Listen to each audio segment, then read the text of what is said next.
Welcome friends, welcome in our YouTube channel. Quality management system जो ज़्यादातर ISO 9001 2015 के नाम से जाना जाता है। तो अगर आप मैन्युफैक्चर इंडस्ट्रीज़ में हो या सर्विस इंडस्ट्रीज़ में, आप अगर प्रोडक्शन कर रहे हो या फिर कोई सर्विस दे रहे हो, ये सारे केसेस में आपका ऑर्गेनाइजेशन है और आप उसका प्लानिंग करते हो कि आपका प्रोडक्शन का कैसे प्रोसेस फ्लो होगा, कैसे उसका मूवमेंट होता जाएगा। जो स्टार्ट होता है रॉ मटेरियल प्रोक्योरमेंट से लेके सारे फंक्शंस के और जाके फिर आता है बारी कि जब भी आप आपके प्रोडक्ट को रिलीज़ करने का एक समय आता है। तो जब भी आपके प्रोडक्ट को रिलीज़ करने का समय आता है, तो इस केस में आपने जितना भी प्लानिंग किया था स्टार्ट से लेके प्रोसेस प्लानिंग से लेके आपका शेड्यूलिंग, लोडिंग, वहाँ पे क्या क्या इंस्पेक्शन होगा, कैसे क्या क्या चेकिंग होगी, कौन से पैरामीटर पे एक्सेप्ट किया जाएगा, कस्टमर की रिक्वायरमेंट क्या है, इन सबको ध्यान में रख के जो भी प्लानिंग आपने बनाया था उस प्लानिंग का मूवमेंट कैसे हो रहा है वो आपको स्टेप वाइज आपको चेक करना पड़ता है। सो क्वालिटी मैनेजमेंट सिस्टम में ज़्यादातर जब ये आपका मूवमेंट फ्लो होता रहता है, तो उस केस में जब आप प्रोडक्ट को रिलीज़ करने जा रहे हैं तो एक सबसे बेसिक रिक्वायरमेंट है कि आपका जो भी प्लानिंग है उसको आपको अप्रोप्रिएट स्टेज पे वेरीफाई करना पड़ेगा कि आपका जो भी प्रोडक्ट है क्या वो कस्टमर के जो भी रिक्वायरमेंट है उसको मीट करता है कि नहीं करता है। इट मीन्स जब भी आपका प्रोडक्ट इन प्रोसेस स्टेज में है तो उसको आप कैसे कौन से स्टेप पे चेक करोगे। मीन्स रैंडमली रहेगा कि आपका अगर कुछ प्रोडक्शन का जो भी है वो आपका शिफ्ट वाइज होता है तो वैसे करोगे, रैंडमली रहेगा, या फिर एक कुछ पीरियड के बाद चेक करने वाले हो। आपके पैरामीटर सेट होने चाहिए। सेकेंडली आप उसको कैसे वेरीफाई करेंगे ये भी आपके पास सेट होना चाहिए। थर्ड आता है कि एक्सेप्टेंस क्राइटेरिया कौन से बेसिस पे, मीन्स आपके कस्टमर की रिक्वायरमेंट्स क्या है और एक्सेप्टेंस क्राइटेरिया क्या रहेगा, उसके बेसिस पे जो भी आपने क्वालिटी प्लान बनाया होगा तो उसका फ्लो कैसे हो रहा है, उसका वेरिफिकेशन कैसे हो रहा है, ये आपको चेक करना पड़ेगा। इन प्रोसेस स्टेज से जाते जाते जब भी आपका प्रोडक्ट फाइनल स्टेज में पहुंच जाएगा तो फाइनल स्टेज में एग्जैक्टली कौन से पैरामीटर चेक करने चाहिए। फाइनल में हर एक लॉट वाइज अगर आप चेक करने वाले हो तो वैसा, या फिर अगर रैंडमली चेक करने वाले हो तो वैसा। उसके साथ साथ ही आपके इंस्पेक्शन के जो पैरामीटर है वो कैसे रहेंगे, मेथड क्या यूज़ करने वाले हो, उसको कौन करने वाला है, मीन्स क्वालिटी का इंस्पेक्टर करने वाला है या फिर आपका कस्टमर खुद आके इंस्पेक्शन करने वाला है जो भी फाइनल इंस्पेक्शन है वो, या फिर आप किसी बाहर की अथॉरिटीज़ को बुला के अगर इंस्पेक्शन करवाते हो तो ये सारा आपके क्वालिटी प्लान में इंक्लूड होना चाहिए। मीन्स आप इन प्रोसेस स्टेज में कैसे प्लानिंग करोगे, उसकी अथॉरिटी या फिर उसको जो ऑथोराइज करता है उसका रिलेवेंट अथॉरिटी कौन है, उसके साथ साथ ही फाइनल की रिलेवेंट अथॉरिटी या फिर कौन चेक करने वाला है, ये सारा फाइनल होना चाहिए।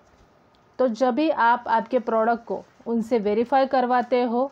या फिर आप उनसे जब भी चेकिंग करवाते हो तो तभी आपका उसमें डॉक्यूमेंटेड एविडेंस मीन्स क्वालिटी का इंस्पेक्शन रिपोर्ट होना ज़रूरी है। भले ही आप किसी गवर्नमेंट अथॉरिटी से या थर्ड पार्टी अथॉरिटी से चेकिंग करवाते हो या फिर आप आपके कस्टमर से भी आपके प्रोडक्ट को अप्रूवल दिलवाते हो, तो इस दोनों भी केस में उसका documented evidence means inspection report या फिर चेकलिस्ट या फिर जॉब कार्ड, अप्रूव कार्ड, जो भी फॉर्मेट्स आप आपके ऑर्गेनाइजेशन में यूज़ करते हैं उसको वहाँ पे डॉक्यूमेंटेड होना ज़रूरी है, ताकि जब भी अगर कुछ केस आए, मीन्स अगर इन केस वो रिवर्क में आए या कस्टमर के पास जाते जाते अगर उसमें कुछ प्रॉब्लम आया या इन केस कुछ क्वेरीज आया, कुछ भी अगर डेविएशन आता है तो आप उसको रिवर्ट में जाके आप उसको चेक कर सकते हो। तो ये सब करते करते आपका इंस्पेक्शन रिपोर्ट जो भी पैरामीटर्स आपने सेट किए थे, जो भी मैंने यहाँ पे क्वालिटी प्लान में दिखाया था, तो उसके बेसिस पे आपको ये एक इंस्पेक्शन रिपोर्ट प्रिपेयर करना है कि कौन से बेसिस पे इस प्रोडक्ट को आपने रिलीज़ किया है। अभी रिलीज़ करते करते सबसे मेन जो चीज़ें ध्यान में रखनी है वो एक तो है कि कस्टमर की रिक्वायरमेंट क्या है उस प्रोडक्ट के लिए या फिर उस सर्विस के लिए, कस्टमर आपसे क्या मांगता है या कस्टमर उसको कौन से बेसिस पे अप्रूव करेगा। सेकेंडली ये होगा कि जो भी प्रोडक्ट के आपने ट्रायल आपके यहाँ पे इंटरनल ट्रायल लिए होंगे, आपने जो भी पैरामीटर सेट किए हैं, तो क्या उसमें आपको सेटिस्फाइड रिजल्ट मिला, 100% मिला, 90% मिला? अगर उसमें कुछ चेंजेस आपने किए हैं ड्यूरिंग द इन प्रोसेस, तो फिर वो चेंजेस करने के बाद क्या उसकी प्योरिटी वैसे ही रही कि उसमें कुछ चेंजेस आए? मतलब आप प्रोडक्ट कुछ अलग बनाना चाहते थे लेकिन अंत में रिजल्ट देखा तो कुछ अलग बना है, ऐसे तो नहीं हुआ है ना? डेविएशन में कस्टमर को एक्सेप्ट करना पड़ेगा क्या? ये सारी चीज़ें एक तो आपके प्लान में भी होनी चाहिए और उसके साथ साथ आपको इस आपके रिपोर्ट में भी चेक करके डालनी है। जब भी ये अथॉरिटी आपकी चेक करने जाती है, तभी ये सारे पैरामीटर्स के बेसिस पे आप जब रिपोर्ट भरने जाते हो तो ये सारे एविडेंसेस वहाँ पे लिखने बहुत ही ज़रूरी है। तभी जाके फिर आपके प्रोडक्ट को आप कन्फर्मिटी दे सकते हो कि हाँ, जो भी प्रोडक्ट हम बना रहे हैं, जो भी प्रोसेस थी हमारी, उसके बेसिस पे ही बने हैं और ये कस्टमर जाके उसको अप्रूव करेगा ही करेगा। बिकॉज़ अगर ये नहीं होता है तो उस केस में कस्टमर के पास जब भी आप प्रोडक्ट का डिलीवरी करते हो तो उसमें रिवर्ट आने के चांसेस होते हैं, या फिर उसमें कस्टमर कंप्लेंट आने का चांसेस है, या फिर कस्टमर को ऐसे भी लग सकता है कि आपको जो पैरामीटर दिया गया था या फिर आपको जो भी रिक्वायरमेंट दिया गया था उससे ये प्रोडक्ट अलग बना है। तो इस सारी चीज़ को आपको ध्यान में रखते हुए ही आपके प्रोडक्ट को लास्ट में रिलीज़ करना है। और सबसे बड़ी बात, जब भी कोई ऑथोराइज एजेंसी या कोई ऑथोराइज रिलेवेंट सर्विस अगर आप इसमें लेते हो, या कस्टमर आके खुद भी यहाँ पे अगर इंस्पेक्शन करके आपके प्रोडक्ट को चेक करता है और फिर रिलीज़ का आपको रिजल्ट देता है, तो उसकी ट्रेसेबिलिटी को आपको मेंटेन रखना ज़रूरी है, ताकि इस प्रोडक्ट में अगर इनकेस कुछ प्रॉब्लम आता है तो आप जब भी रिवर्स जाते हो तो उस केस में आप चेक कर सकते हो कि कौन से पैरामीटर पे इंस्पेक्टर ने उसको ओके किया था और एविडेंसेस क्या क्या वेरीफाई किए गए थे। तो ऐसा ही ये एक्चुअली क्लॉज ऐसा तो देखने जाओगे तो छोटा है 8.6, बट जो भी प्लान आपने किया था उस प्लानिंग पे जाते जाते आपका प्रोडक्ट स्टेप वाइज जाते जाते कौन से स्टेज पे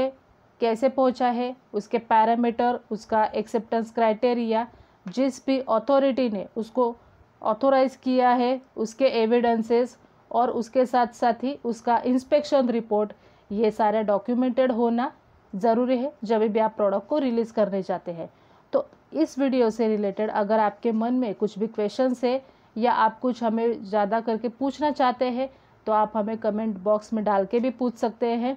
और क्वालिटी मैनेजमेंट से सिस्टम से रिलेटेड अब तक हमने कई सारे वीडियो रिलीज़ कर चुके हैं। 8.6 हम अब तक आए हैं। हमने शुरुआत की थी क्लॉज नंबर 4 से लेके अभी तक 8.5.6 तक, और ये अभी का वीडियो है 8.6। तो कई सारे वीडियोस अभी तक बन चुके हैं दोस्तों। अगर ये वीडियोस आपको देखने हैं तो उसकी लिंक आपको डिस्क्रिप्शन बॉक्स में मिल जाएगी।